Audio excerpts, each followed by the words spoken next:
Hi guys, in our last episode of Porch Stories, we read about Triangle and how he was afraid of the dark. I've got another story about the dark today. This is called The Dark. Laszlo was afraid of the dark. Are you afraid of the dark? I'm a little bit afraid of the dark. The dark outside at night, I don't like it. The dark lived in the same house as Laszlo, a big place with a creaky roof, smooth, cold windows, and several sets of stairs.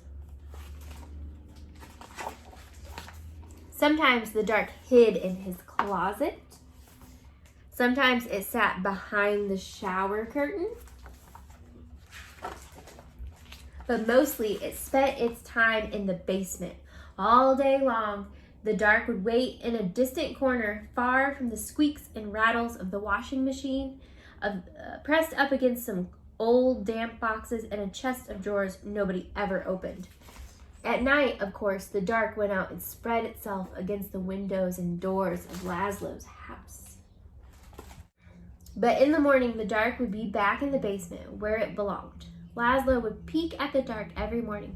"Hi," he would say. "Hi, dark. Do you have a basement in your house?" Laszlo thought that if he visited the dark in the dark's room, maybe the dark wouldn't come visit him in his room. But one night, it did. "Laszlo," said the dark in the dark. Oh no, the dark is talking. The voice of the dark was as creaky as the roof of the house and as smooth and cold as the windows. And even though the dark was right next to Laszlo, the voice seemed very far away. "What do you want?" asked Laszlo. "I want to show you something," said the dark. "In here?" "No," said the dark. "Here?" So in his closet, in his closet? No. "Oh, look. See this shape? Do you remember what Laszlo had in his bed before the dark came?"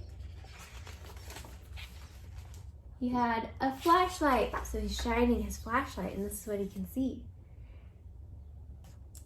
"No," said the dark. "Downstairs. The dark wants him to go to the basement."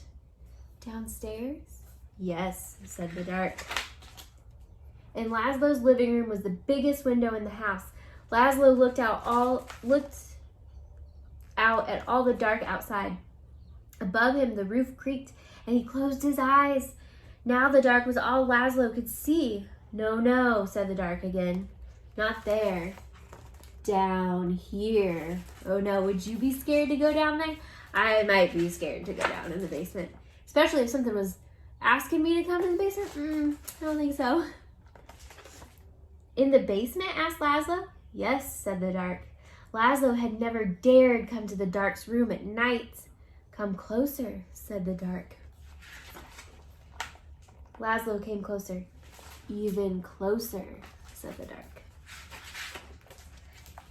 You might be afraid of the dark, but the dark is not afraid of you. That's why the dark is always close by. The dark peeks around the corner and waits behind the door, and you can see the dark up in the sky almost every night, gazing down at you as you gaze up at the stars. Without a creaky roof, the rain would fall on your bed, and without a smooth, cold window, you could never see outside. And without a set of stairs, you could never go into the basement where the dark spends its time.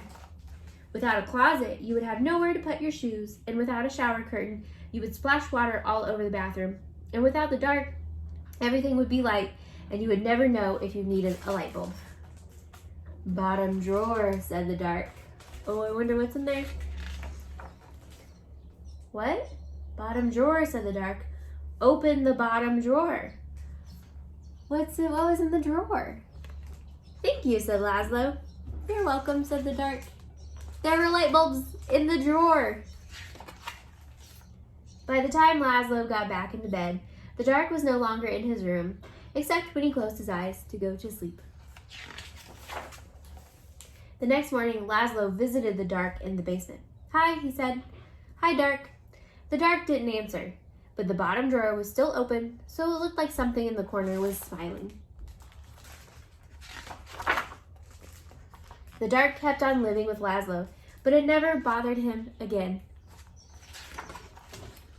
The end.